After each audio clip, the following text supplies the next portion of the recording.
So there's really not a lot to do when I'm not working. I'm starting to realize that. There's a couple things I should be doing right now, but I'm not doing them. I actually just started my laundry, so laundry will be done very soon. So that's a good thing. And I don't know if AJ's coming over for movies today or not, so we'll find out that in the hopefully not so distant future. But the big thing before I start anything off about today is the fact that it's official. I talked to Stephanie Hudson last night, and Reunion 2013 is booked. 100% guaranteed, not changing anything. So the actual paid part, the part that me and Will are going to have to pay for Reunion, is now officially booked. And it only cost me one night in a room, basically. Basically, that was my deposit, was a one-night stay. So, it's already paid. And now I just have to worry about paying off a credit card later. Which, like I said, I'll be paying off a credit card at the end of time, but it's alright. It's okay, it's going to be worth it in the end. Hours will pick up in the summer, so I'm not worried about it. So, one of the things I've been talking about since day one is Will really likes sports, obviously. He's a big basketball fan. Huge basketball fan. So, we were talking about staying at the Hoops Hotel. That's right, the Hoops Hotel. Yeah, we said it over and over again in the video. You know, the one where I dropped the iPod and we had to do a second part of the video, which I wasn't planning on doing? Yeah, the Hoops Hotel. Hold on. Real quick before I continue, I want to shout out to the V8 Fusion. And this right here, this pomegranate blueberry drink, phenomenal. So good. One serving of vegetable and fruit today. That's amazing. You know what? That's one more serving than I get anyway. And I kind of need this beverage because of the fact that we're talking Raw today. And of course, we're going to go long-winded like we always do. But here's Reunion's dates. December 5th to the 8th. And I had the option of staying at my home away from home, Pop Century. But I'm not going to do that this time. Because I want to save some money. And I can stay at Pop anytime. Granted, I probably stay almost anywhere anytime.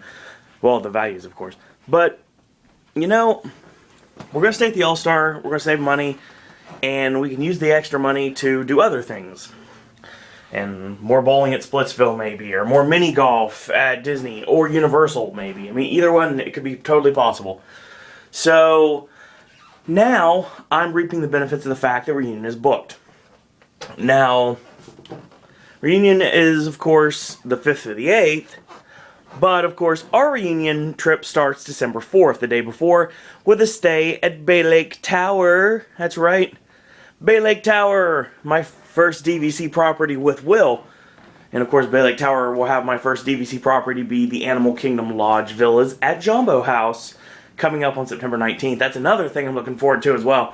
So, a little bit more than $500 to pay on a little bit more than $500 to pay on both, actually. Over $500 to pay on both, so no big deal. I think actually September might be a little bit less. I believe it is. But December is going to be split half and half, so we'll do it that way. It's going to be awesome. Staying at All-Star Movies again is going to be really cool because I have not stayed at movies since the first trip I started going back in 2006. The new era of Disney for Sir Owen Disney. Basically, obviously, I did a lot of trips back when I was a kid. A lot of stuff, of course. I talked about different years I've gone in the past. And I have pictures that eventually I'm going to post on my MySpace page, which, of course, you can find at, of course, www.myspace.com/project, PROJEKT, EGO, Sir Owen. You can check out my pictures there. All my Disney pictures are there. There's some pictures missing from 2011, but, yeah. Sorry, it's just how it works, I guess. Can't please everyone, right? But anyway, when it comes down to it, most of my Disney pictures are there, and eventually when I get some time, or decide to not be lazy, I'm going to post pictures from my first Disney trip back in 1990, which will include, the Magic Kingdom, and Universal Studios, as well as Kennedy Space Center, places I went on my first trip. And that's why 2015 is happening. But I got news on 2015 too.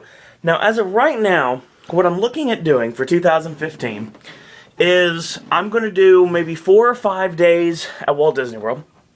And then most of them probably stayed on DVC, so I don't have to pay for much. And then after that, I'm going to fly to California, fly to LAX, take the Disneyland Express to Anaheim, check into the Grand Californian on DVC points. So, of course, I don't have to pay anything for that either. And I'm going to stay at the Grand Californian for 3 days. Well, 2 nights, 3 days, and then I'm going to check out and I'm going to come back to Florida. And I think I'm going to be staying, since it's 2015, and since it's the big trip, I'm going to be staying at Universal for 2 days. So I'm going to go to Universal, and I'll probably leave late that night.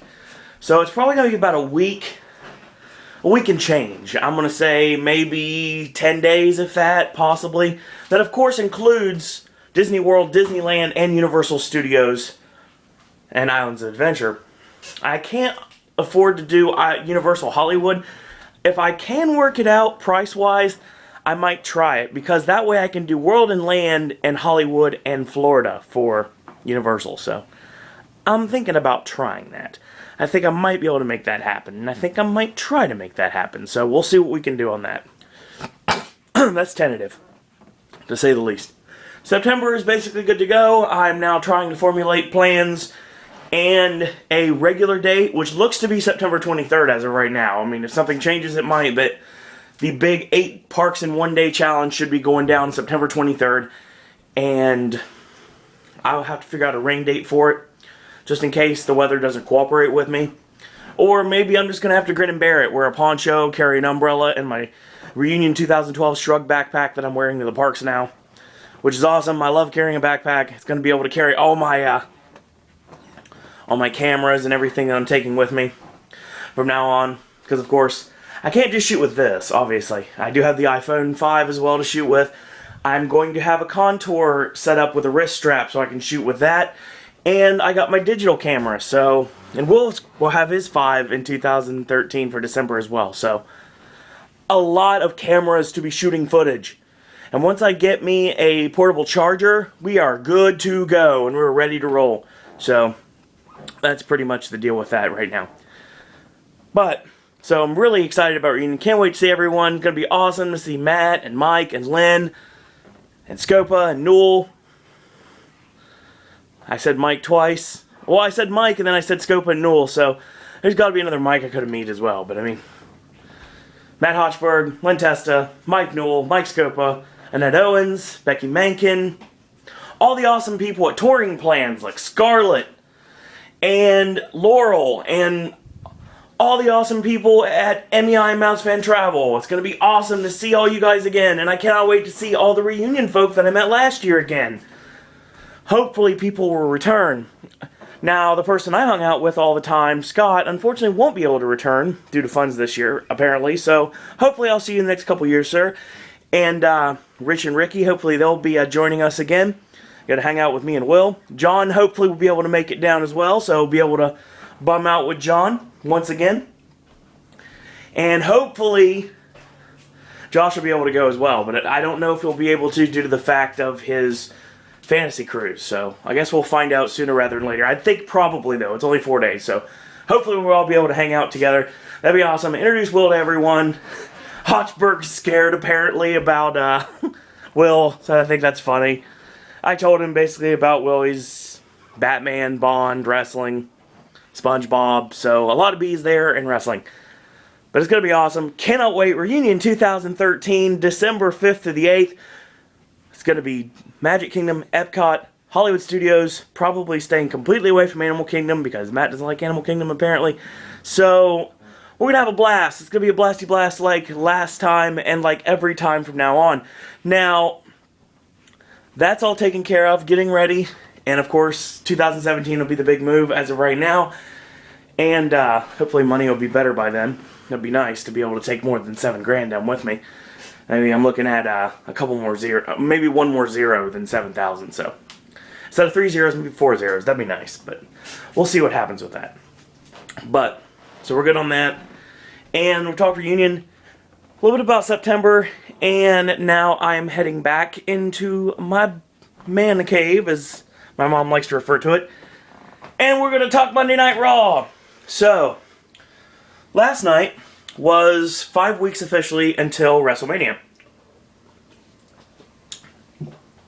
WrestleMania on a special day this year. But, basically, this was to be called, as on the internet, it was said it was going to be a throwaway show. Now, the sheer definition of a throwaway show pretty much means no storyline continuancy, and nothing of worth, nothing matters, and all stuff just done either to pop a ratings point, pop a crowd, or basically entertain the people. So, which all three can do. And didn't have any bearing on what's going to happen at WrestleMania. You know what? They lied. Or they changed their mind. Either one happened. So, I like the old school Raws because I remember the Manhattan Center in 1993. WWF Monday Night Raw with Vince McMahon and Jerry the King Lawler. And I even want to talk about the first show with the worst announcer of all time, a DJ by the name of Rob Bartlett. Of course, the Macho Man Randy Savage also did commentary.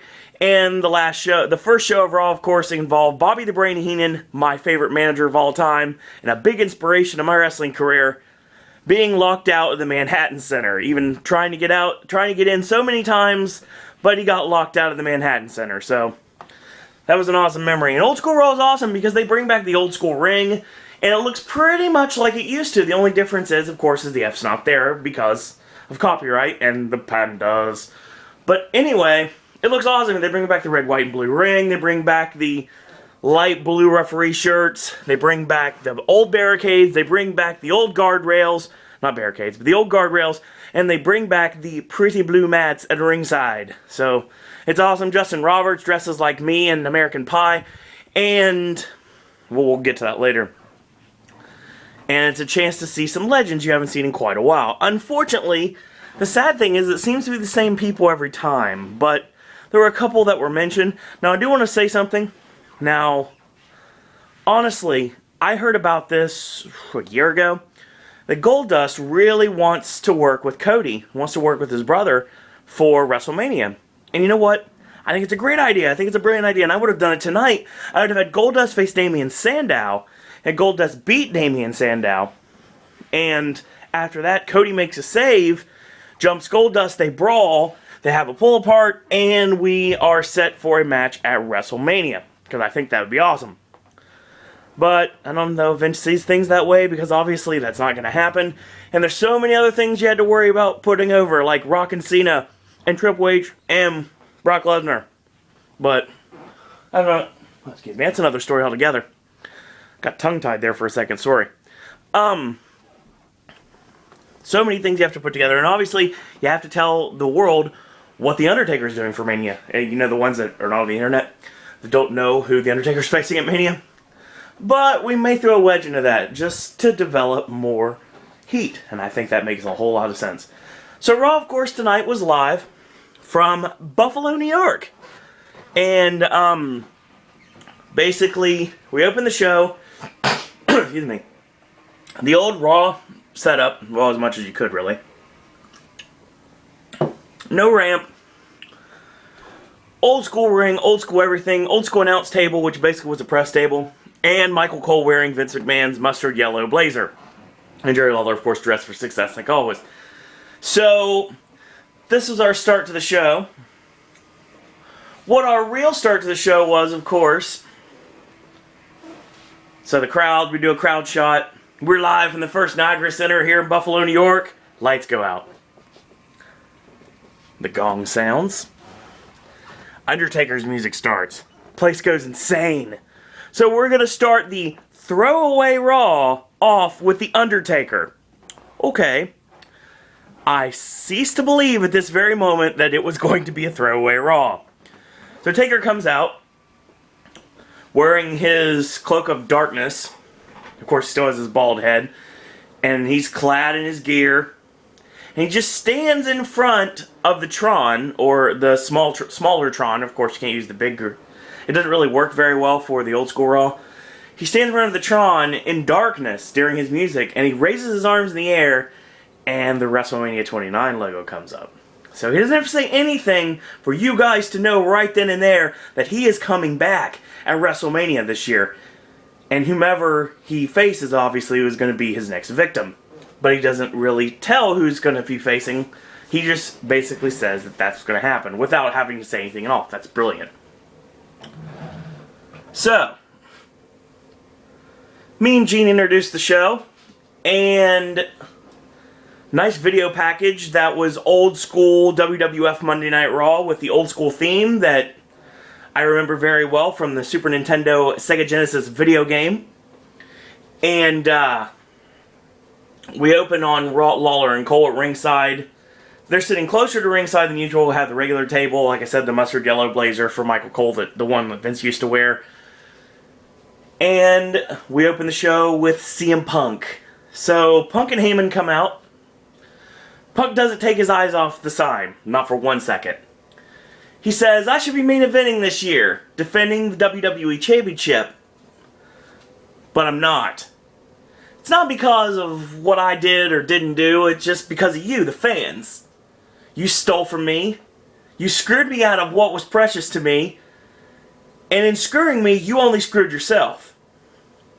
There's no point now to me being at WrestleMania. But what CM Punk just saw at that moment gave him a brand new purpose for WrestleMania. He points out how we fawn over the 20-0 mantra and who's going to challenge the streak and who's going to be the next victim of The Undertaker at WrestleMania. But we're snarky about his 434-day title reign, which of course is the longest title reign in decades, which of course is mentioned. He's great. He backs it up every single night. And he gives us a new number to think about, a new number to ponder. 20-1. That one is drug-free, alcohol-free, straight edge, the best in the world, and he is going to beat The Undertaker. Deal with it. So, just as that happens, Randy Orton comes out, and he goes about saying that Punk shouldn't be challenging Taker when he couldn't even beat Orton a couple years ago at WrestleMania. Now, Punk never faced The Undertaker on the big stage. Orton did face him about 8 years ago when he was a rookie, and he came within just inches of winning that match. 8 years later, he's not a rookie any longer. He's, in his own opinion, the most dangerous man in the locker room. Yeah, I don't see that happening. If he was more dangerous, I would say that danger might equal being really overlooked and not utilized well and potentially headed to TNA after one more wellness violation. So, yeah, that's dangerous. All right, Randy Orton. Good job. Now, he asked the fans, of course, they're biased, like they should be, who should face The Undertaker? And they kind of split down the middle, so some cheers for Punk. Here comes the Big Show. Yay. Once again, Show has been through a lot of transformations since the day he showed up in his straggly hair and his Andre the Giant singlet in WCW, and he took Hulk Hogan's chain. He took his cross, and he threw it down, along with Andre's shirt, apparently. So, I mean, that was WCW. That was, of course, revisionist history. And, of course, he came in the WWF as a ball of fire. He came in not as the Giant, but Paul White under his real name. And then he eventually became the Big Show. And, of course, they shaved his head, and he's gone through different gear changes. Here's the problem I have with it. Not just for personal reasons. The Big Show needs new gear. Oh my God, why should a man that's 500 pounds wear camouflage? It makes no sense. Camouflage is supposed to, well, camouflage is utilized for two reasons. Number one is for people not being able to see you, usually hunters and people like that, and camouflage is for tools. So that's pretty much how it works. Big Show, we can pretty much see you and you are a tool. So it works pretty well. But I don't really like the camouflage. It doesn't work for him. It's not flattering on his figure. And just get new gear. Seriously, it's ridiculous. So Big Show comes out and said, I'm off my soapbox now. It's okay. So, Big Show's faced The Undertaker before, and he lost. But way back then, he didn't have his knockout punch. So, he believes that's going to be all it will take to knock the record into the oblivion. Okay. So Big Show's got a legitimate gripe. Here comes Sheamus. Alright. Sheamus basically says everyone in the ring has faced and lost to The Undertaker before. Sheamus hasn't. He's the only one untested against The Undertaker. They haven't even had a singles match yet. Barring just WrestleMania, but any time at all. That means he hasn't lost to the Phenom. It's going to take more than a punch, a GTS, and an RKO. It'll take a big boot, a little luck of the Irish, which makes achieving the impossible possible. Okay? So Vicky comes out, screeching as always, and says, whomever faces The Undertaker and defeats him at WrestleMania will cement their legacy as the greatest of all time. So in her infinite wisdom, she creates, for our main event this evening, a fatal four-way to determine who will face and lose to The Undertaker at WrestleMania 29. So everyone is eyeing each other in the middle of the ring, and as the announcement's made, and Vicky goes to the back. So we're going to have a four-way to determine what everyone already knows, the Punk's going to be winning the match and facing Undertaker at Mania. Okay, that's fine. We'll see how this goes. There's a lot of direction you can go with this. So, we're fine. Then we hype the show, and we find out we're going to do a counterpoint with Rock and Cena. And Triple H, of course, addressing Brock Lesnar. And yay, the first thing I see on my television in old school Raw? Ryback. Awesome. And he's walking. He's facing Antonio Cesaro next. Now, before I bring this match up, which is another travesty, but it goes a little bit longer, a little bit better than it did previously. Now, here's the thing. I said keep Ryback away from certain people. I'm glad they didn't take my suggestion and steal my suggestion and put Wade Barrett in there with Ryback this week. But we'll talk about him later tonight. But you've got the United States champion who's on a somewhat losing streak right now. And he's losing these non-title matches. He's lost to The Miz and Ryback, and it's just doesn't make much sense. You're obviously not really building the United States Championship. And you need to at this point because it's close to Mania, so you have to build the title if you want the title to mean something at WrestleMania. And like I said, if you want to do The Miz and Cesaro in a ladder match at Mania, which is what I predicted to happen, then you gotta start now. And The Miz and Cesaro stayed away from each other this time. So I don't know where we're going right now. Well, I guess we'll find out soon enough. Excuse me. We come back from commercial, and Cesaro does an old school WWF superstar style promo with basically saying, in 5 languages, just how much of a Neanderthal Ryback is. Okay, so that's awesome. Now this match went about 8 minutes, and as usual, we're going to talk about the match in general. So, we came back from break as Cesaro had Ryback on the receiving end of a lot of punishment. So he locks him up in a neck wrench. Ryback comes back, hits a couple clotheslines and a big back body drop. He drills Cesaro with the spine buster. He's setting up for the meat hook clothesline. And he charges in and BAM! European uppercut. Staggers Roydberg, and he grabs him and hooks him up for the neutralizer. And I was like, oh my god, they might have Cesaro go over. No. That was just for a split second, and that was a split second of stupidity. It was reversed into the shell shock, and 1, 2, 3. So, here's the thing. Ryback wins. Doesn't really have a direction. I'll get to that in a minute. He does now, but I'll talk about that in a second. So, Ryback wins the match, and lo and behold, you have Cesaro lose clean again. Now, this time, though, unlike the match last Monday night with Randy Orton, he didn't get squashed. I mean, it was an elongated squash against Randy Orton.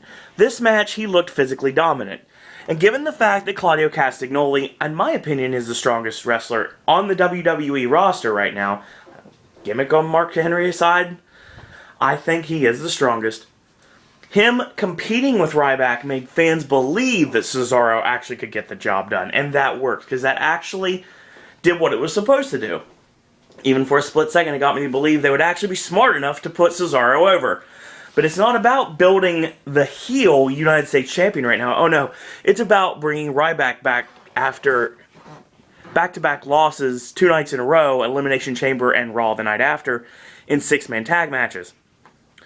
So you have to do something with Ryback at Mania. And it doesn't look like you're going to have him with the Shield. Well, I don't know. There's ways to do 2 different things right now. You're talking about putting him with the Shield at Mania, but I don't like that idea, obviously. I want the Shield in Hell No at Mania, but that's another story altogether. Maybe Ryback and Roman Reigns. That'd be fine, because I don't care about Roman Reigns.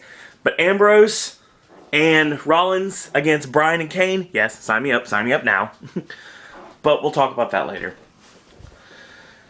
So Ryback heads to the back, and the crowd's kind of lukewarm for him, to be nice about it. He runs into Mark Henry. So they have a stare down. Not a word is said. And basically, we find out that he is going to be facing off against Zack Ryder. Yeah, Zack got some television time, which I'm always happy about. And the gear, it's kind of over the top. The back of the gear literally is a red button that says push me. Okay. I like Zack Ryder, I do. He's come a long way since being one of the Edgeheads with Kurt Hawkins. And he was United States champion. He had a feud with Dolph Ziggler. He was so over that The Rock put him over on the microphone. I mean, he was literally one of the flavors of the week with WWE. And it seems like it's softened. It's like, with the True Long Island story ending recently, the pop for Ryder isn't there anymore. So is it time to reevaluate his career and maybe do something different with him? Now, if you go over to TNA, Robbie E, on the other hand, is still quite successful doing this gimmick. And I'll be honest, he's doing it a little bit better than Zack Ryder is. Probably a lot better, actually. And I think it's going to be kind of a slap in the face if the Big O debuts.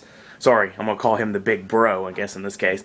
Debuts and screws Rob Terry out of the match at Lockdown this Sunday. But that's just my fantasy booking. Who knows? May not happen. Big O may not even be working for TNA, but it's what I would do. Honestly, since you've already had him split with his former bodyguard, you bring in the Big O to be his current bodyguard. So, but we'll talk about that when I talk Impact later this week. Impact will be Friday, as of right now, as usual. So, Ryder comes out after the interesting stare down between Ryback and Mark Henry. And I don't even want to talk about this match, really. I mean, you pretty much know the normal. See, Ryder jumps Mark Henry at the bell. He charges to the corner and he gets his knees up, and that's pretty much the end of it right there. So Henry splashes him in the corner and finishes him off with the World's Strongest Slam. Alright, 48 seconds. So Ryder is on 2 different paths right now. Path 1, he'll be out of the WWE and in TNA feuding with Robbie E sooner rather than later. Because, of course, well, I don't know. Zack Ryder is probably copyrighted, so I don't think that, I guess you could call him Matt Ryder, maybe, or Zack with a C and Ryder with an I. Not Ryder with a Y, like John Travolta and Pelham. But, like Train Rider. Anyway, you could do that if you really wanted to. They changed Christian Cage to Christian, so I mean anything's possible. Rhino with the Y to the I, so you could do that. He could still be Zack Ryder, just spelled differently. If you really want to do that. But or WWE has a reason for this. There's a method of the madness, and it's not just trying to get Zack Ryder to quit, which I know he will not. It's basically about rejuvenating Zack Ryder's character in the near future and giving him something else, or just getting rid of him altogether. I don't think they'll fire Ryder. unless he ends up gone after Mania. That could happen, possibly. But we've come a long way since Ryder versus Ziggler at WrestleMania 29, and don't see that happening. I don't know, with Ziggler's win-loss record lately, it looks more and more likely that would be a possibility. But then again, he's still got that Money in the Bank briefcase. But we'll talk about Dolph Ziggler and problematic things later on in this review. So, right after this match, speaking of, actually, we're going to sooner rather than later because I totally forgot. So, Dolph Ziggler is going to be facing The Miz up next. And after that, of course, we find out that Fandango is going to be debuting on Raw. Now, Fandango was supposed to be debuting on SmackDown Friday night during the social media SmackDown. But Matt Striker couldn't say his name, so he wasn't debuting on SmackDown. He was going to wait till Raw. And instead, we're going to get him on Raw, which is what we thought we were going to get all along. But we'll get to that in a minute. So, basically The Miz comes out, and he says, I'm bringing out someone tonight who transcends the old school into the new school.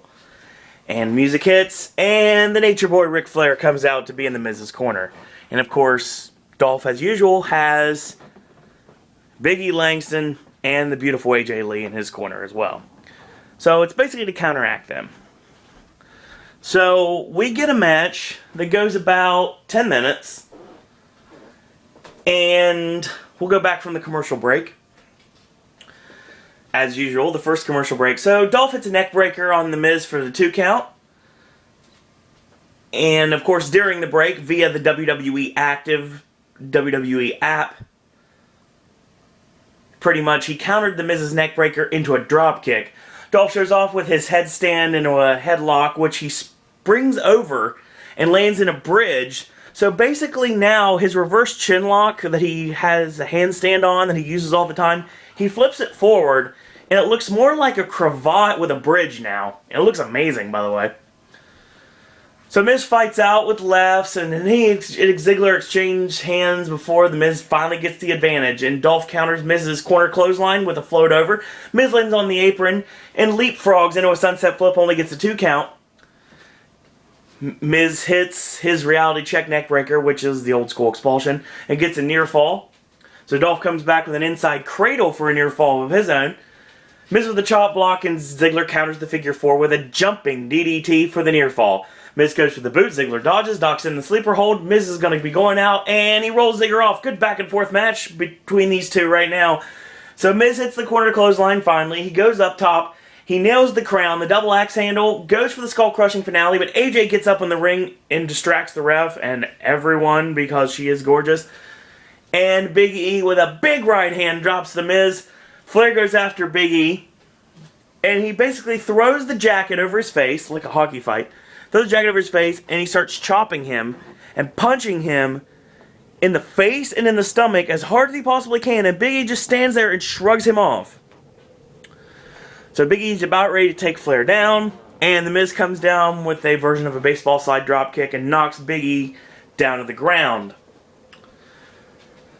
So, Miz rolls up, gets rolled up, hooks the tights, 1, 2, Miz kicks out, and Miz catches Ziggler with the drop, going for the drop kick one more time, locks in the figure 4, and Dolph taps out. Okay, here we go.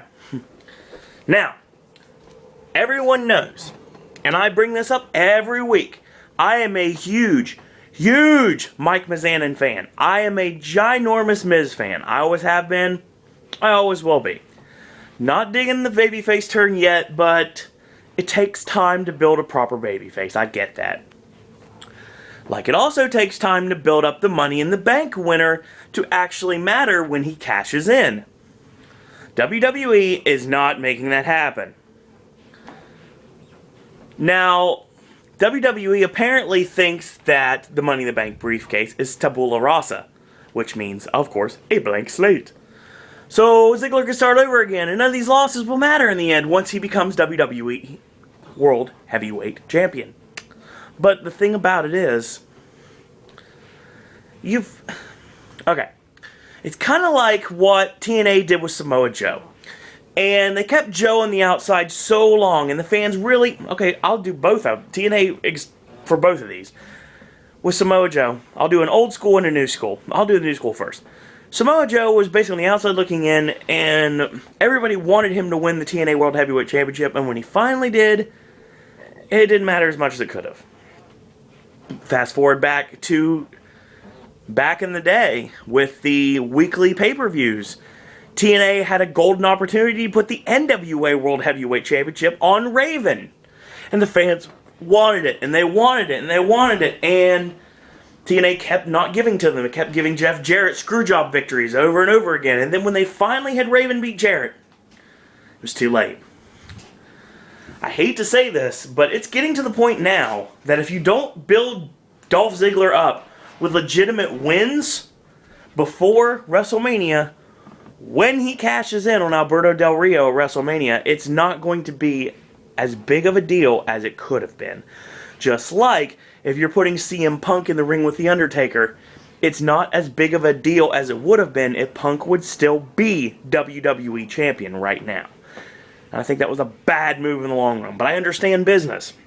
And you got to get the you got to get the WWE championship on The Rock. I understand that. He's got, my God, he had Snitch, he has G.I. Joe, he has Fast 6, and he's got Pain and Gain all to promote this year. So every single red carpet, every single interview, you have that brand new WWE Championship belt just standing there. The title is being shown to the world. On E, on Access Hollywood, all the red carpets. Just, that belt's there. I understand. It had to be about Rock and Cena. I understand. I get where you're coming from. There was money to be made with streak versus streak, and they really could have done it and lost opportunity. But the match is still going to be amazing. But like what I was trying to say, excuse me, you have Dolph Ziggler, who is not being pushed enough at all. You have Wade Barrett, who is not really being pushed enough, but actually he got a little bit of a nice little bump tonight. We'll talk about that in a minute. And we have Antonio Cesaro, who's on a severe losing streak. Okay. You have WrestleMania coming up, and obviously Dolph is not going to just be a cash-in. He's got to wrestle on the show. And a lot of people are talking Chris Jericho, but with Jericho being away, like playing with Fozzy right now, I believe it's Australia, I don't recall exactly. I know it's a world tour or something like that. He's not on the channel. He's not on the show to promote it. So we don't have enough time to build Ziggler and Jericho unless you want to start now. Do pre-tape promos, just do something. Because you don't want Dolph Ziggler's WrestleMania moment to be a cash-in on Alberto Del Rio, or even Jack Swagger for that matter, after losing upon losing matches for months on end. It doesn't make any sense. And you know what? I totally understand why he's doing it, but take the figure 4 away from The Miz. He doesn't need it. The skull-crushing finale is a perfectly respectable finisher. And I know he's got a movie coming out too, but it's straight to DVD or in Blu-ray, so it doesn't matter as much as Barrett and apparently Otunga, which of course isn't getting TV time to promote The Call. I think that comes out on Raw Monday, because of course The Call is next Friday. So I think that they did a thing with a big schmoz with Barrett, who is going to be Terrence Howard's goon in the movie. Well, David Otunga in The Call is actually going to be a cop who actually works with Morris Chestnut. So maybe talk about David Otunga on the red. He hits the red carpet on Raw this coming Monday. So that's what I would do anyway. But you got a couple weeks left. You got to start giving Cesaro some wins or some he was competitive against Ryback. And I don't like Ryback, and I don't think I'm going to at this point. But when it comes down to it, in the fans' eyes, Claudio looked very competent against Ryback, and he looked like he belonged in there. So, I mean, that's going a little bit further. And I understand The Miz needs wins, and he does, but you got to have him beat someone else. Ziggler doesn't need to be the person you designate to job. I mean, I understand why it was done, but just doesn't make much sense, honestly. Ziggler needs the wins right now. Even if they're cheap, Ziggler needs wins. He needs to have some sort of momentum going into WrestleMania. before he cashes in his Money in the Bank briefcase and wins the World Heavyweight Championship, unless he's going to be the second guy to fail, and I really think that would be dropping the ball. But I went a long story about that, so we're going to get to that. Oh yeah, I completely glossed over the fact that Miz and Flair did struts and dropping elbows on nothing and just celebrating after their match, but we'll talk about that later. So our commercial hits and Rock's music hits. Comes out with the WWE Championship belt. Sorry, Championship title. Like CM Punk said, a belt is great for holding up your pants. It's a championship title. Sorry. So Rocky drinks in the cheers of the crowd. And he says, I just came in from Panama, where it's about 95 degrees every single day. And when he came to Buffalo tonight, he planned on bringing his shirts, his boots. Of course, his boots to ass his boots, yeah. Gotta get a pop there. A woman asked him, don't you need a jacket? Rock said he didn't need no jacket. He got electricity coming out of him, enough to melt icebergs. And when he stepped off the plane, The Rock said, damn, honey boo-boo, it was cold. Oh, sorry. Damn, Buffalo Harlem Shake, honey boo-boo, it was cold. Wow. Too many buzzwords in one promo, and that was just in one sentence. I understand it's cold outside, but drop relevant stuff, please, Rock. I appreciate it. So it's cold enough to put ice on the people's nipples. Alright. Yay, PG era. When The Rock's out, you know it doesn't matter. So, all it means that after 10 years, finally, The Rock has come back to Buffalo. Yeah, we know. He does it every single time. So he's talking about Mania, and Cena's music hits, and of course Rocky doesn't like being interrupted. Cena says, I couldn't wait to come out. He's been waiting for this moment, and The Rock can't understand why he's been waiting for it. The Rock conquered the Attitude Era, Hollywood has conquered the WWE Championship. But unlike The Rock, Cena promised to conquer at WrestleMania last year, and he failed. It makes him want to crawl in a hole. It sent him into a tailspin throughout 2012. And The Rock is 100% responsible for his downfall. But he's also responsible, in turn, for firing Cena up. It's not a coincidence that Cena won the Rumble and The Rock won the WWE Championship on the same evening. This is Cena's chance to right the biggest wrong of his career and his life. His chance at redemption. And he's not throwing it away this time. So The Rock applauds Cena's fire. And he's happy it's the same fire he saw when Cena defeated Punk last week. He wanted it done, and he got it done. He shut up the critics. He knows how much it matters to John Cena. Every time he comes to the ring and he kisses his dog tags and salutes, he knows it matters. And he knows that no one would know more than any... Oh, wow. Long day. He knows it matters, and no one would know that more except The Rock. His energy, his connection to the fans, it drives him each and every day. So Cena goes on and quotes Mike Tyson. To be the greatest ever, you have to beat everyone living. Cena's accomplished everything he set out to do in the WWE, except for beating The Rock. No, actually he hasn't done two things. But of course, that's more revisionist history. And when we get Cena Undertaker next year at Mania, then obviously that's going to be another thing that Cena hasn't done. Beat The Undertaker. So we'll talk about that later. Anyway, history will not repeat itself, and he will win at 29. So Rock gives an athlete's quote of his own and says, winning is like heart, you have to have it in the right place. And in one of the biggest pops of the night, he reveals who the athlete was. The athlete, Lance Armstrong. And Cena is just as full of crap as he is.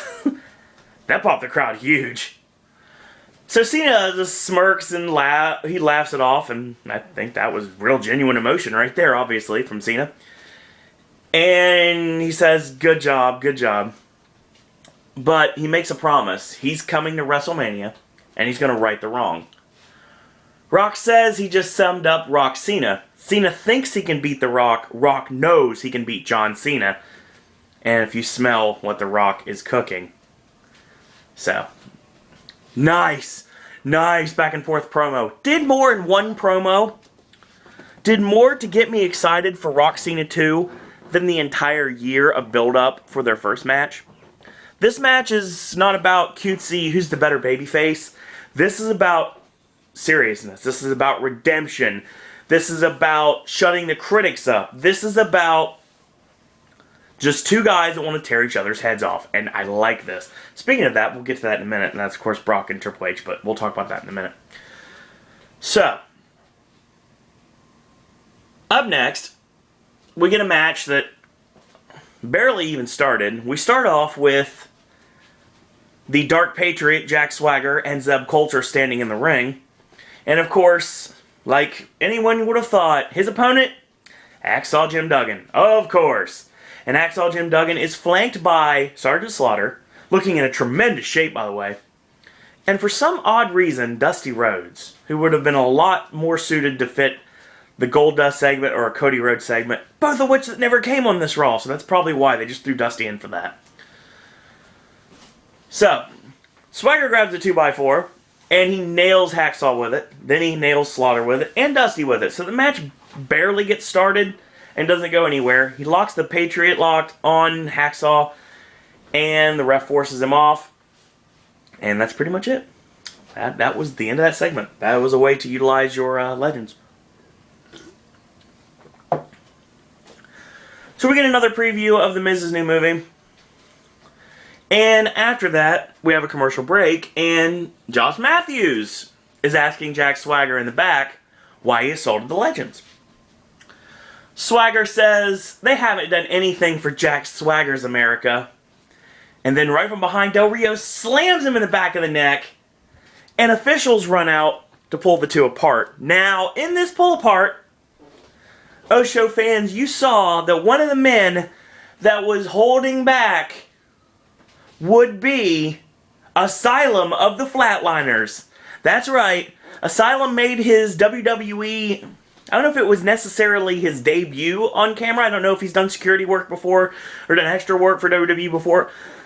But it was nice seeing Asylum for a split second standing there, pulling apart Alberto Del Rio and Jack Swagger.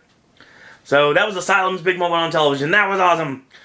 I don't necessarily know who else was in that segment, but I do notice Asylum, so there you go. Probably a lot of indie workers, because that's how it works. Up next, we had a non-title match between the Primetime Players, who this time got the help of the $1 Million Man, Ted DiBiase. They basically said they wanted Ted DiBiase to be their manager because, of course, the PTP are about millions of dollars, and he's the $1 Million Man. It makes total sense. But in this day and age, DiBiase's a babyface, so he said he would just take it into consideration, and if they could beat Hell No, then he would take them on as clients. And you, of course, know where this is headed. So, we have about a 3-minute match. Kane and Titus start out in the ring. Kane dominates, overpowers him, and D. Young and D. Bryan tag in, of course. Bryan goes for the kicks, misses the corner drop kick. Titus tags in, puts the boots to Bryan, and slams him. Starts doing his Florida Gators bark, which is awesome. And scares the crap out of you in real life, especially if you're at ringside. So Young gets in, and the players hit a nice double team suplex, only get a 2 count. And basically, Young drops the fist, the $1 Million fist drop, right for DiBiase, right in front of his face for a 2 count. Of course, DiBiase did not seem impressed whatsoever. So Young misses the charge, Bryan tags into Kane, and rights to Young, clotheslines in the corner, hits the side slam, you know, the normal Kane steez. He goes for the top rope clothesline, he connects, but Titus breaks up the pinfall. Kane takes Titus over the ropes, and Bryan drills Titus with a knee off the apron, that knee strike off to the temple. So D. Young goes up top, Kane catches him, goozle, choke slam, 3 count. You know how it works. So, here's the thing, and this reviewer said it, and I'll agree with him. Why are they doing this? Why are they having the Primetime Players against Hell No week after week without titles on the line? Are they feuding? Usually if there's a feud to happen, you have to have a win. Then again, they did win on SmackDown this week, the social media SmackDown. But don't forget, Kane was blindfolded and Bryan had an arm tied behind his back, which of course is the reversal of what happened on Raw this past week. But the PTP obviously are a credible tag team that are not being built up to have any credibility. Which makes no sense, I know, but it's true, it really is. So basically, after this, so hopefully, I hope that they decide to push the tag team division. I don't think they will now, so I guess we'll see what happens after Mania. Maybe there'll be some new tag teams build up. So new tag teams, obviously, we'll talk about them in a second, actually, because that's the next match. But DiBiase's not really impressed. He grabs a $100 bill, and of course, he tosses it in Young's mouth. Crowd goes crazy for it. So here's the funny thing. So, Daniel Bryan, he waits to see if no one's looking. That, of course, Kane and DiBiase are already up the aisle. And he takes the $100 bill from Young's mouth to a nice little pop, so that was cool. And then the next thing we see is the silhouette of a black Elvis jumpsuit, and we know what that means! Up next. So here comes the Honky Tonk Man. The greatest the greatest Intercontinental Champion of all time. In his own mind, obviously my answer is Mr. Perfect. But that's just me because I'm biased. So, he's out, and then we get Brodus Clay and Sweet Tea. I don't like the name, sorry, I'm not sold on it yet. Wearing their Run DMC jumpsuits, and they're out with the beautiful Cameron and Naomi. And of course, they're in the ring with the three-man band, who of course don't get an entrance, apparently. So, Honky's music hits, and looks like he's gonna do a solo for us. So Slater gets right up in his face, and he says, "Go back to Vegas with all the other Elvis impersonators." So Honky just sulks away, and McIntyre jumps Sweet Tea. He misses the charge, he rolls him up for 3, and 1, 2, 3. Yeah, oh, wow. 3MB had so much promise, and they're now relegated to losing in... That's funny, the time on this literally says less than a minute. Yes, very true. So, that sucked.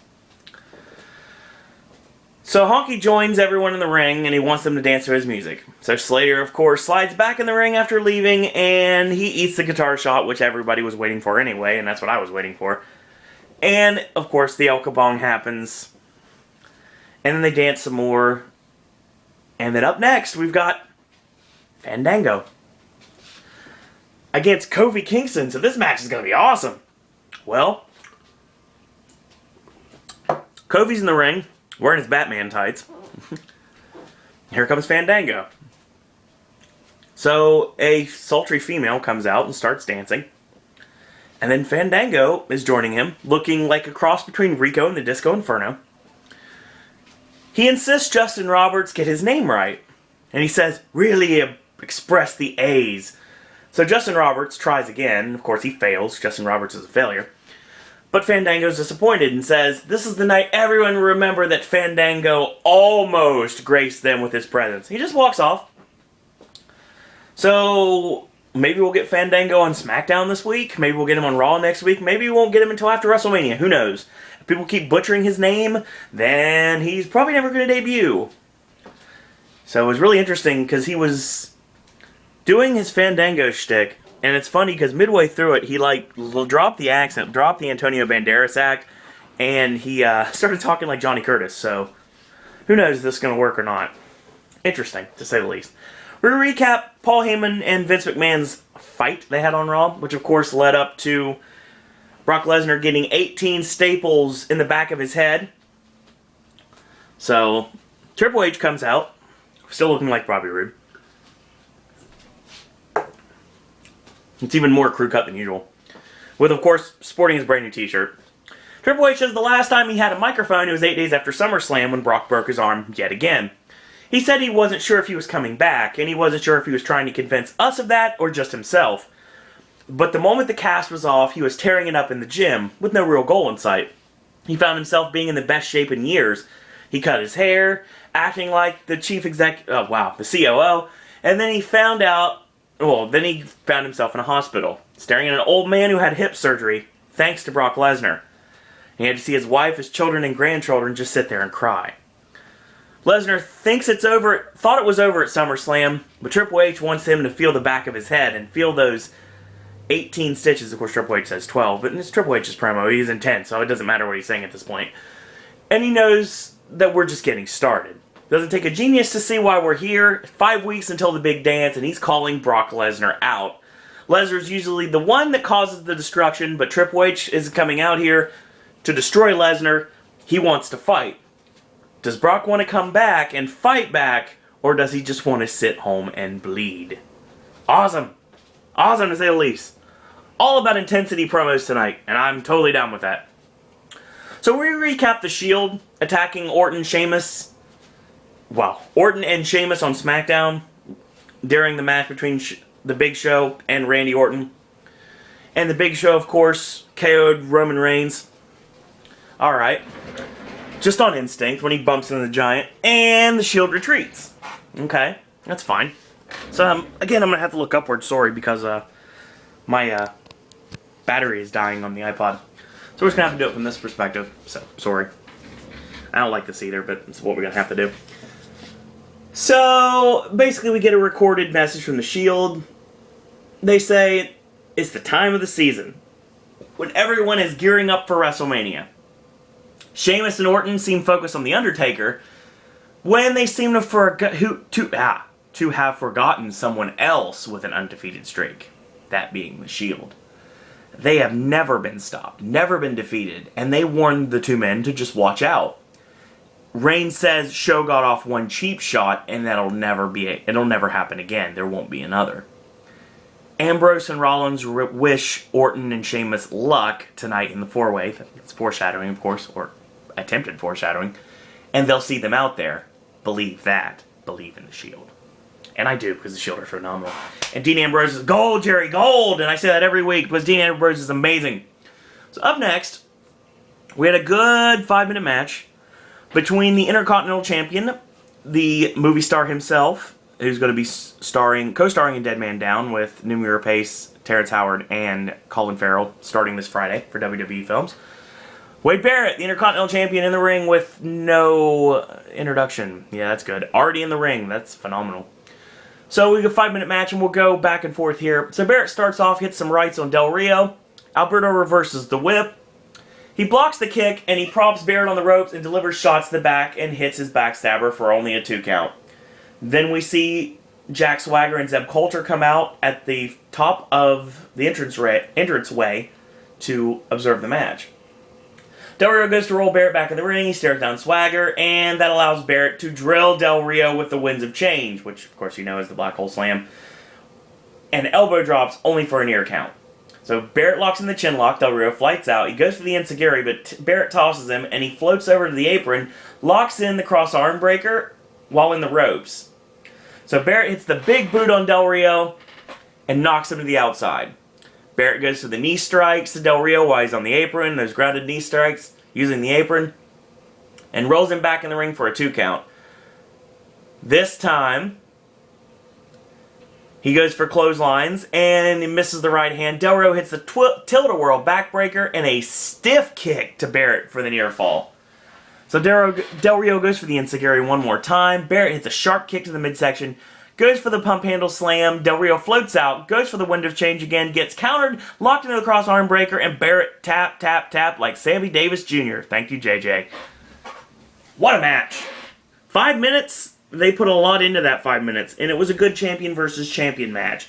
Now, obviously, this is building Wade Barrett. And I think you're building Wade Barrett for a match against Sheamus at WrestleMania. And if not at WrestleMania, I say shortly thereafter. Maybe SummerSlam. Barrett and Sheamus at SummerSlam. I'm going to drag it out to them. But I have no problem with this, because Barrett and Sheamus are awesome together. And you know what? In this match, it proved that ADR and Barrett are great together. So I want to see more of these two against each other. So after Ziggler wins the championship at WrestleMania on the Money in the Bank cash-in, I think you do ADR against Barrett. That would be awesome. Not really a storyline into it. I want to see them wrestle each other again, because those matches are amazing. So, and I agree with the reviewer here, Barrett looked great in the loss, actually. So, next we see one of the We the People Zeb YouTube promos from Jack Swagger and Zeb Coulter, this time about political correctness. Talking about how free speech seems to be a thing of the past, and how they can't even express themselves without some sort of political backlash. YouTube.com/WeThePeopleZeb, if you want to watch any of those videos. They're entertaining. Sometimes for the wrong reasons, actually. It's a good promo, but there's a lot of truth in it, and there's a lot of lies in it. Not really lies, but a lot of backwards ways to see things, actually. So, we'll talk about that later. Up next, we saw the return of the New Age Outlaws, which we knew they were going to be coming to Raw, and they showed up at Raw, of course. And they were supposed to face the Rhodes Scholars, according to every single report I saw, and they're put in the ring with Epico and Primo. And that's fine, because anytime I can see Rosa Mendez on my screen, that's a good time. So, Epico hits the kick to the Road Dogg to start the match off. He misses the clothesline, and Road Dogg lands his punch, and a juke drive and wail, drops the punch, and drops the knee drop. Only gets a 2 count. Great vintage Road Dogg right there. Epico hits a drop kick, and there's a double team from Primo and Epico on the Road Dogg. Primo hits the knee drop, and the leg drop by Epico for just a 2 count.